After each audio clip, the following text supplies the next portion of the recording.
Welcome back, Daisy Cakes. I'm here to talk about Slan by A.E. Van Vogt because I am Daisy X Machina, the drag queen detective who investigates all things speculative in science fiction, fantasy, and horror. This is part of a series I'm doing where I pick one book from the retro Hugo nominees that I haven't read before, and I picked Slan from the 1941 Hugos. Alfred Elton Van Vogt, or A.E. Van Vogt, was born in Canada in 1912.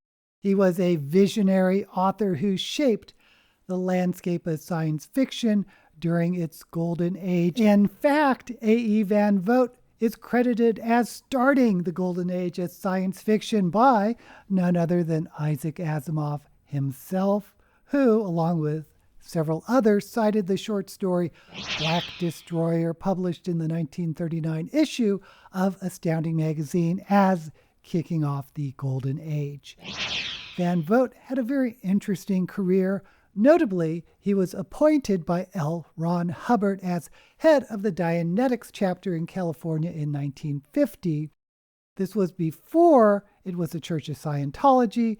Van Vogt eventually left because he did not approve of the direction that L. Ron Hubbard was taking it.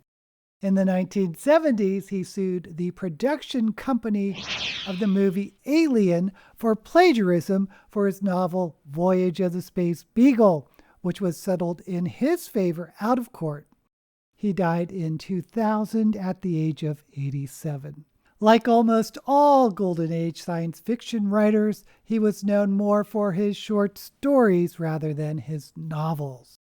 Those novels that were published under his name were usually fix-up novels, that is, short stories in the same setting stitched together into a novel. His most famous of these is Voyage of the Space Beagle, which I highly recommend. But we're here to talk about Slan, which is not a fix-up of related short stories, but was written as a novel, and it was serialized in Astounding Science Fiction in 1940. I'll be completely honest with you, I think I may have read it already because I was getting a whole lot of deja vu while I was reading it this time. And if I did read it, I think I probably did it over 40 years ago, so you'll have to forgive me. But whether or not that's true, I'm glad I picked it up because it is such a good story. It starts off with two POV characters as children when they're around 9 or 10. The first character is Johnny Cross, a young telepathic mutant known as a Slan, who is on the run in a world that fears and hates his kind. Apparently, there was a war between the Slans and the humans won, but are still trying to hunt down and kill the remaining Slans. The other POV character is a girl named Kathleen Layton, who is a Slan being used as a scientific test subject by the leader of the humans, a cold, hard man named Keir Gray. Slans are a new species that many believe were the result of experiments on babies.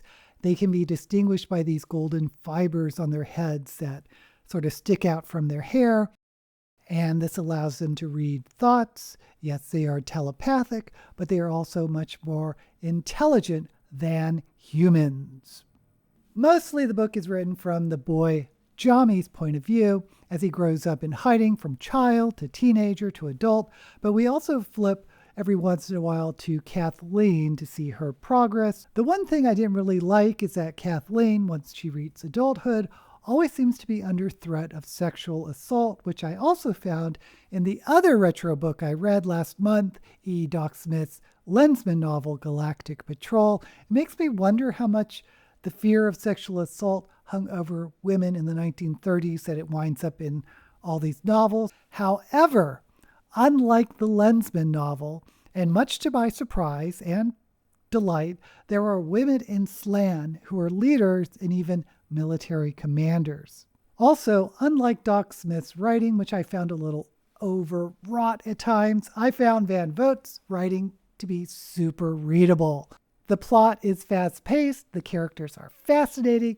I will admit there were a few times there was a little too much exposition for my taste. It just got a little bit info dumpy to the point where I got a little bit bored, but that didn't happen very often and didn't last very long.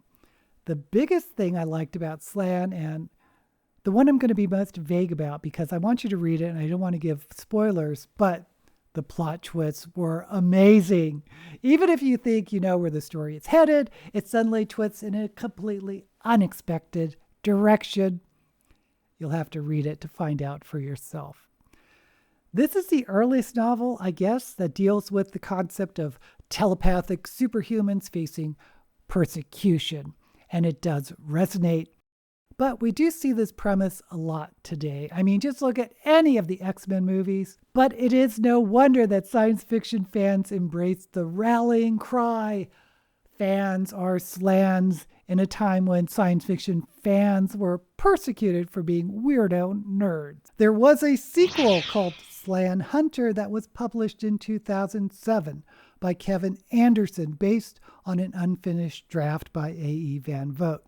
So the novel is under both their names. The introduction was by Van Vogt's widow, which partly describes Van Vogt's struggle with Alzheimer's in his later years. So have you read any A.E. Van Vogt? Do you want to read any? Let me know down in the comments. And while you're there, don't forget to like this video and subscribe to my channel.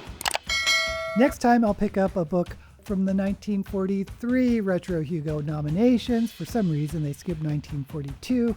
Stop skipping years, Hugo. Until we meet again, may all the books you read be